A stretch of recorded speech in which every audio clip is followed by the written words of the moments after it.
ceux qui me disent Seigneur, Seigneur, n'entreront pas tous dans le royaume des cieux. Dans cette vidéo, je vais vous montrer les 5 péchés que tout vrai chrétien ne doit surtout pas commettre à la fin des temps, afin de ne pas courir le risque de faire partie de ce groupe de personnes qui, selon Jésus, n'entreront pas au paradis. De nombreux signes montrent que nous vivons la fin des temps décrite dans la Bible. L'humanité est de plus en plus corrompue et les menaces de guerre majeures se multiplient chaque jour. Les catastrophes naturelles n'ont jamais été aussi fréquentes. La famine détruit des villes entières. De nouveaux fléaux et maladies sont apparus et ont mis fin à la vie de millions de personnes. Tout cela a été prophétisé par Jésus et a été appelé par lui-même comme le commencement des douleurs, comme nous le lisons dans le chapitre 24 de Matthieu. Mais pour ceux qui aiment le Christ, la chose la plus importante à savoir sur la fin des temps est que pour nous, ces événements signifient que le retour de Jésus est très proche et que nous serons bientôt avec lui pour l'éternité. Ainsi, au lieu de nous inquiéter, nous pouvons vivre chaque jour avec l'espoir que ce jour viendra. Mais en même temps, nous devons rester vigilants. Ce n'est pas parce que nous avons été sauvés par Jésus sur la croix et que nous avons reçu le don de la vie éternelle auprès du Père que nous ne devons pas nous préoccuper de notre vie spirituelle. Alors dans cette vidéo, je vais vous montrer les 5 péchés que tout vrai chrétien ne peut surtout pas commettre à la fin des temps pour ne pas risquer de faire partie de ce groupe de personnes que Jésus mentionne dans le chapitre 7 de Matthieu. Voyons ensemble ce qu'il a dit. « Ceux qui me disent « Seigneur, Seigneur » n'entreront pas tous dans le royaume des cieux, mais seulement celui qui fait la volonté de mon Père céleste. Beaucoup me diront ce jour-là, « Seigneur, Seigneur, n'avons-nous pas prophétisé en ton nom? N'avons-nous pas chassé des démons en ton nom? N'avons-nous pas fait beaucoup de miracles en ton nom? » Alors je leur dirai ouvertement, « Je ne vous ai jamais connus. Éloignez-vous de moi, vous qui commettez le mal. » Avant de commencer, nous tenons à remercier nos frères et sœurs, en particulier et de manière spéciale à ces frères et sœurs qui soutiennent notre chaîne par le bouton « Rejoindre ». Ces personnes ont décidé de devenir des membres officiels de notre chaîne pour soutenir cette œuvre et nous aider à poursuivre ce travail. Et si vous le souhaitez, vous pouvez aussi nous soutenir et devenir membre aussi en cliquant maintenant sur le bouton « Rejoindre » qui se trouve juste en bas de la vidéo. Rappelez-vous que nous laissons toujours un lien très important dans la description et dans les commentaires épinglés et nous vous invitons à cliquer dessus pour découvrir. N'oubliez pas de vous abonner à la chaîne, c'est gratuit. Et pour ne jamais manquer les nouvelles vidéos, ne manquez surtout pas d'activer la cloche de notification. Est-ce que c'est déjà fait? Alors, on commence. Découvrez maintenant les 5 péchés que tout vrai chrétien ne doit pas commettre à la fin des temps. À la fin de cette vidéo, racontez-nous lequel de ces péchés vous allez vous engager à ne plus commettre. Le premier péché que vous ne pouvez pas commettre est l'immoralité sexuelle. Il suffit d'accéder aux réseaux sociaux et l'immoralité sexuelle y sera présente. Des dizaines d'hommes et de femmes en petite tenue, prenant des poses sexy ou en dansant pour attirer l'attention de gens et pour obtenir des likes. Je sais que les réseaux sociaux peuvent être quelque chose de bien, ils peuvent être quelque chose qui vous aide à vous rapprocher de Dieu. Mais si vous ne faites pas attention, vous pouvez tomber dans la tentation. En plus des réseaux sociaux, nous avons des films, des feuilletons et des séries qui nous font consommer une grande partie de ces contenus pleins d'invitations au péché sans que nous nous en rendions compte. Et je sais qu'il nous est impossible de ne pas être exposé à ce type de contenu, car si vous allumez simplement la télévision, si vous accédez à un site web, ces choses apparaissent devant vous, même si vous ne les cherchez pas. Mais une fois devant ces choses-là, c'est à vous de choisir si vous voulez nourrir cela, si vous allez remplir votre esprit avec cela, ou si vous allez rejeter tout ce qui se présente à vous. Et je sais que pour beaucoup, cela semble absurde, cela semble être quelque chose d'un croyant extrémiste et hyper religieux, mais ce n'est pas le cas, mes frères et mes sœurs. Tout cela affaiblit notre foi, ralentit notre vie spirituelle, et lorsque nous l'attendons le moins, nous sommes déjà refroidis spirituellement et nous déplaisons déjà à Dieu. Rappelez-vous que la Bible dit dans le livre de Romains que celui qui pratique les désirs de la chair déplaît à Dieu. Il faut donc faire attention car l'ennemi est rusé, et si nous ne rejetons pas tout ce qui nous vient à l'esprit par les yeux, ces choses sont capables de changer notre façon de penser entièrement. Et à un moment donné, sans nous rendre compte, nous pensons déjà comme le monde, nous pratiquons déjà les mêmes choses que les gens du monde. Alors, soyons vigilants. Selon la Bible, l'immoralité sexuelle est toute pratique sexuelle en dehors du modèle établi par Dieu. Et quel est ce modèle? C'est que la sexualité a été créée par Dieu pour être pratiquée entre un homme et une femme dans le cadre du mariage, avec amour et respect. Alors tout ce qui est en dehors de cette norme, la Bible et le Seigneur considèrent comme de l'immoralité sexuelle. Et nous devons nous rappeler que notre corps est le temple du Saint-Esprit. Et lorsque nous pratiquons toute forme d'immoralité sexuelle, nous péchons contre notre propre corps et par conséquent, notre foi se refroidit et nous nous détournons du Seigneur. C'est pourquoi nous devons vivre chaque jour remplis du Saint-Esprit, car c'est seulement ainsi que nous pourrons vaincre la chair et résister aux tentations. Il convient de rappeler qu'en plus de nous refroidir spirituellement, l'immoralité sexuelle entraîne des conséquences pour tous ceux qui la pratiquent et pour leur entourage aussi. Nous parlons par exemple des maladies sexuellement transmissibles, la perte de la confiance des gens, des familles brisées, les grossesses non désirées, les addictions sexuelles et les sentiments de culpabilité et d'abandon. Tout cela se produit parce que la personne ne peut pas contrôler ses pulsions sexuelles et finit par donner un mauvais témoignage, en plus de tant d'autres choses négatives qui peuvent en résulter. Alors si vous commettez ce péché, je veux d'abord vous dire que Dieu non seulement pardonne à ceux qui commettent l'immoralité sexuelle, mais qu'il peut aussi restaurer votre vie. C'est sa volonté d'ailleurs que vous soyez restaurés, mon frère et ma sœur. Dieu ne veut pas que vous soyez esclaves de quoi que ce soit. Et lorsque vous vous repentez et décidez de suivre Jésus de tout votre cœur, le Seigneur pardonne votre péché, quel qu'il soit. Amen. Que ce soit une personne qui vient de donner sa vie à Jésus et qui vient de le recevoir comme son sauveur, ou même une personne qui a une position dans l'Église, un ministre, un pasteur, peu importe. Chacune de ces personnes peut tomber dans les pires péchés si elles ne font pas très attention. Mais Dieu est toujours prêt à nous pardonner lorsque nous nous repentons et décidons de changer de vie. Amen. Mais cela ne signifie pas non plus que l'on peut continuer à faire ce qui est mal, ni qu'il suffit de demander pardon pour que tout aille bien tout de suite après. Vous devez comprendre qu'il y a des conséquences. Et peut-être que la plus grande conséquence que vous aurez, c'est que plus vous abandonnerez votre vie au péché, plus il vous sera difficile de vous en libérer. Je connais beaucoup de gens qui souffrent dans le domaine sexuel parce qu'ils ne peuvent pas attendre le mariage ou parce qu'ils sont dépendants de la pornographie, de la prostitution et de tant d'autres mauvaises choses comme celle-là. Et toutes ces personnes souffrent profondément aujourd'hui parce qu'elles ne peuvent pas vivre une vie constante avec Dieu. Alors, soyez prudents, mes frères et mes sœurs. Chaque fois que nous sombrons dans le péché, notre cœur a tendance à s'endurcir davantage. Il faut donc faire très attention et se tourner vers le Seigneur le plus tôt possible. La Bible nous montre 3 façons de vaincre le péché. Tout d'abord, il faut fuir les tentations. Je sais que certaines de ces tentations sont très fortes et que parfois, elles sont souvent plus fortes que nous. Mais la Bible dit qu'il faut fuir l'apparence du mal et pas seulement le mal. Donc ce que vous devez comprendre, c'est qu'il ne faut pas affronter la tentation. Vous devez tout simplement fuir. Ne l'affrontez pas sous peine de perdre cette bataille et de tomber encore une fois dans le péché. La deuxième façon de vaincre certaines tentations est d'y résister. Je sais que cela semble facile, mais en réalité c'est très difficile. Par exemple, pour une personne qui a toujours été habituée à tomber dans la tentation, parce qu'elle a vécu dans le péché pendant si longtemps, il peut sembler qu'il est très difficile de résister à la tentation, parce qu'elle a même perdu l'habitude de marcher avec Dieu. Après tout, elle a vécu des années et des années dans une vie banale et mondaine, alors elle est habituée à ça. Alors mon frère, vous devez travailler dur, vous devez lutter contre ce péché et le résister. Et troisièmement, vous devez vous tourner vers Jésus, car il n'y a pas d'autre moyen. C'est Jésus qui fait naître la foi et l'amène à la perfection. En d'autres termes, c'est par Jésus que votre foi commence, et c'est par Jésus que votre foi se perfectionne. Alors cherchez le Seigneur de plus en plus, et je suis sûr que la victoire sera garantie. Amen. Et maintenant, nous arrivons au deuxième péché, le péché de l'avidité. Jésus lui-même a dit que personne ne peut servir à 2 maîtres, à Dieu et l'argent. Et lorsque nous aimons l'argent, les choses de Dieu perdent leur importance dans notre vie. Et si nous analysons les pires choses qui se produisent dans le monde, les plus grandes atrocités, c'est souvent parce que les gens aiment l'argent. À cause de l'amour de l'argent, les gens s'entretuent, détruisent des vies et des nations entières. Et la Bible dit clairement que l'amour de l'argent est en effet à la racine de tous les maux. Et pourquoi devons-nous faire attention à ce péché? C'est parce que plus une personne possède, plus elle veut. Et pour cela, elle ne tient pas compte des autres et ne se préoccupe pas de savoir si cela peut nuire à d'autres personnes ou même à sa relation avec Dieu. Certaines personnes interprètent ce passage de la Bible et disent que l'argent est la racine de tous les maux. Mais ceci n'est pas vrai. L'argent n'est pas le problème. Le problème, c'est que votre cœur est tourné vers l'argent.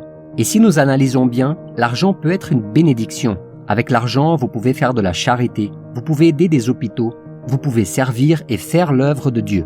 Parce que l'œuvre de Dieu, mes frères, a aussi besoin d'argent pour fonctionner en quelque sorte. Ainsi, plus vous abandonnerez cet amour de l'argent, plus vous pourrez être une bénédiction pour cette génération.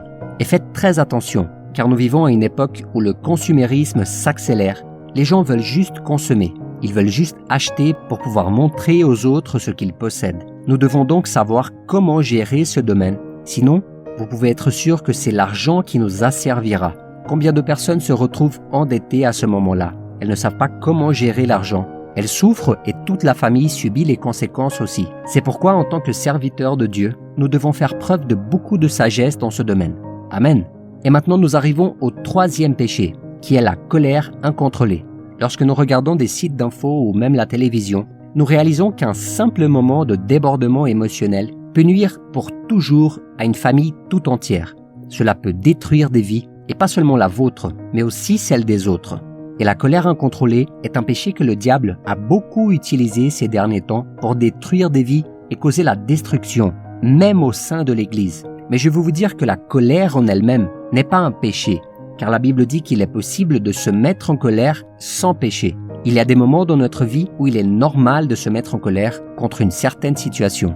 Jésus lui-même s'est mis en colère dans le temple quand il a vu que les marchands faisaient des affaires dans la maison de son Père. Le grand problème est alors que la colère se manifeste de manière prolongée et incontrôlée. Et lorsque la colère contrôle notre vie, nous nous détournons de Dieu. Et pourquoi le chrétien doit-il se méfier de ce péché à la fin des temps? C'est parce que chaque jour, les gens sont plus anxieux, les gens sont plus inquiets et le monde qui nous entoure est devenu troublé de sorte que les gens deviennent désespérés. Et je le dis toujours, le désespoir est le terrain de Satan. Comprenez que lorsqu'une personne est désespérée, elle ne réfléchit pas correctement, elle ne raisonne pas correctement. Le diable occupe alors son esprit et la personne commet de grandes atrocités. La personne se détourne de Dieu parce qu'elle est aveuglée par ce péché. Il suffit de regarder les journaux pour voir le nombre de meurtres pour des raisons banales comme une bagarre à un feu rouge ou toute autre raison bête qui pourrait être résolue si les gens avaient un peu plus d'amour dans leur cœur ou s'ils avaient un peu plus de calme et de tranquillité. Ainsi, mes frères et mes sœurs, nous devons constamment demander à Dieu de nous accorder le don de la maîtrise de soi. Amen. La Bible nous apprend que Saül, le premier roi d'Israël, fut un jour pris d'une grande colère après que le prophète Samuel lui eut annoncé que Dieu lui avait retiré la bénédiction dont il l'avait comblée et qu'il avait déjà préparé un nouveau chef pour son peuple. Et ce chef s'appelait David. Lorsque Saül apprit cela, il fut très inquiet. Son cœur se remplit de haine et il essaya à plusieurs reprises d'ôter la vie au jeune David. Je veux lire avec vous ce qui est écrit au chapitre 19 de 1 Samuel. Alors le mauvais esprit envoyé par l'Éternel fut sur Saül. Celui-ci était assis dans sa maison, sa lance à la main. David jouait. Saül voulut clouer sa lance contre la paroi, mais David l'évita et la lance s'enfonça dans la paroi. David prit la fuite et s'échappa pendant la nuit. Saül envoya des hommes à la maison de David pour le surveiller et le faire mourir au matin. Mais Michal, la femme de David, l'en informa et lui disait « Si tu ne te sauves pas cette nuit, demain tu es un homme mort. » Elle le fit descendre par la fenêtre et David s'en alla et prit la fuite. C'est ainsi qu'il s'échappa. Saül connaissait les commandements du Seigneur. Il savait que Dieu n'était pas satisfait de son comportement en tant que roi et en particulier de la manière dont il traitait David. Mais même ainsi, la haine et la colère ont été plus grandes que sa foi et il a fini par payer un prix très élevé. Humilié par ses ennemis, il a fini par ôter sa vie après avoir vu son armée vaincue. Mes frères et mes sœurs, si nous ne laissons pas le Saint-Esprit diriger notre vie, l'ennemi le fera. Le diable nous tentera, il nous utilisera, il essaiera de provoquer la division et la destruction. C'est pourquoi nous devons être très prudents. Et vous vous demandez peut-être maintenant, mais comment contrôler ma colère? Je suis une personne très stressée. J'ai un fort caractère et la mèche courte. Mes frères et mes sœurs, sachez qu'il n'y a qu'un seul chemin pour cela. Vous devez chercher Dieu dans la prière. Vous devez mettre en pratique les enseignements de la Bible lorsqu'une situation difficile se présente dans votre vie. Vous devez demander à ce moment-là que Dieu vous donne le don de la maîtrise de soi, la douceur, car ce sont des fruits du Saint-Esprit. Et la Bible nous donne des conseils pour apprendre à maîtriser la colère. Tout d'abord, vous devez comprendre à quel point Dieu vous aime. Vous devez savoir que l'amour de Dieu est dans votre cœur. Car si vous n'avez pas cette certitude, vous devenez une personne vulnérable, une personne qui ne comprend pas sa valeur, une personne qui se sent mal et qui est remplie de complexes d'infériorité. Laissez donc Dieu vous montrer à quel point il vous aime. En plus de ça, vous devez également pardonner à ceux qui vous ont blessé, quelle que soit l'offense qu'on a commise à votre égard. Ne vous vengez pas et réfléchissez avant de parler. Ne dites pas de bêtises car il vous sera ensuite très difficile de rattraper vos erreurs. Je crois qu'en cherchant le Seigneur, il vous aidera à surmonter ce péché. Amen. Et maintenant regardons le 4e péché, l'idolâtrie.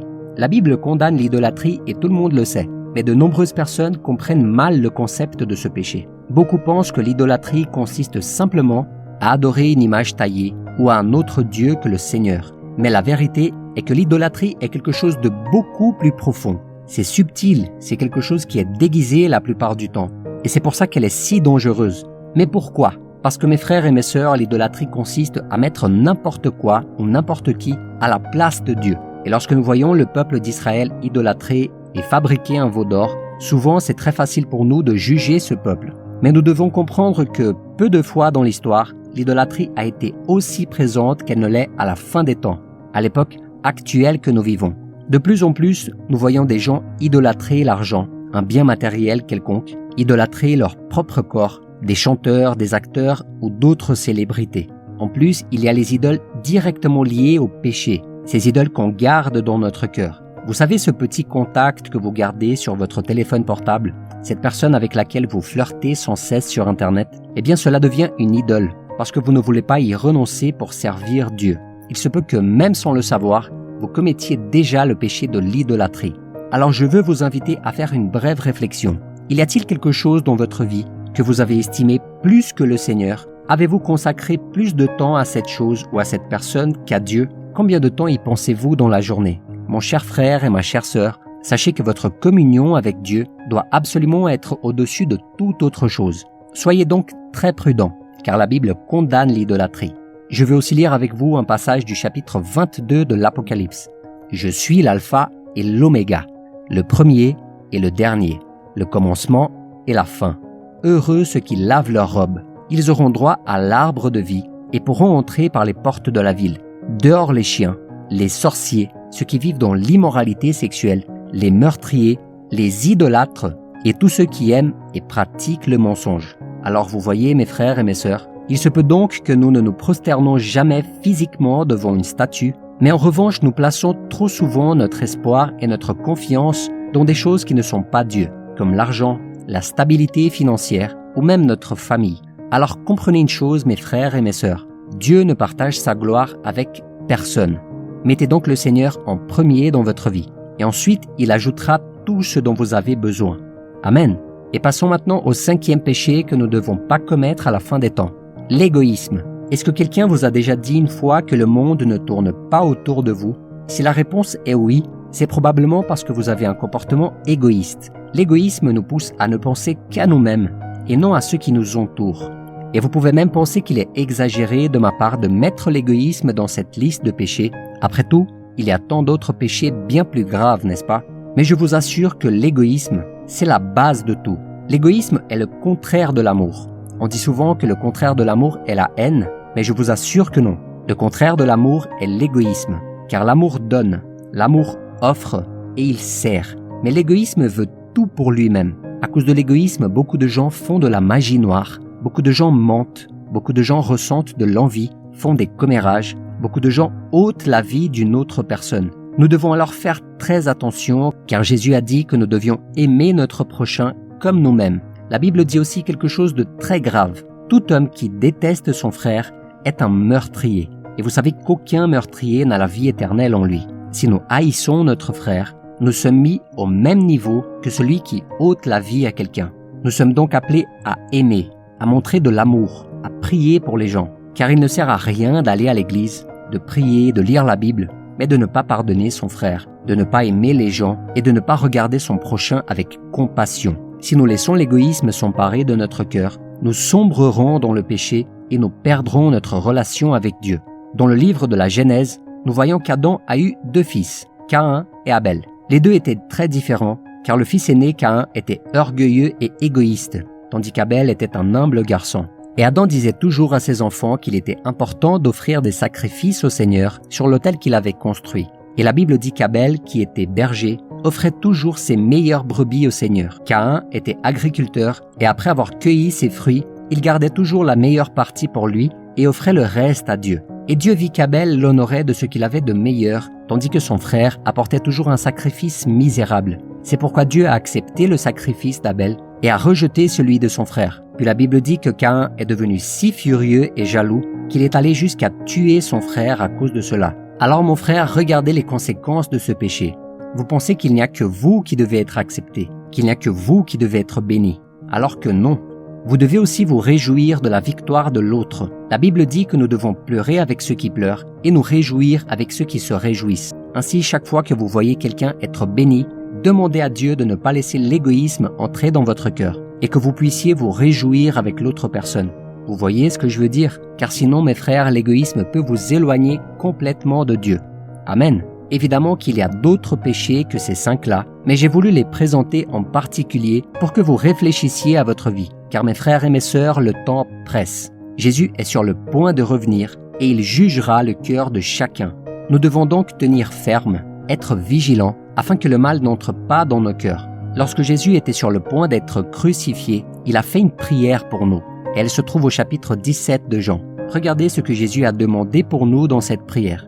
« Je ne te demande pas de les retirer du monde, mais de les préserver du mal. » Ainsi, mes frères et mes sœurs, tant que nous sommes dans ce monde, notre plus grand défi est de faire en sorte que le mal n'entre pas dans nos vies et dans nos cœurs. Amen. N'oubliez pas de partager cette vidéo et de regarder ces autres vidéos que nous avons laissées en recommandation. Envisagez aussi de devenir un membre officiel de notre chaîne et de soutenir ce travail en cliquant sur le bouton « Rejoindre ». Que Dieu vous bénisse, je vous attends dans la prochaine vidéo.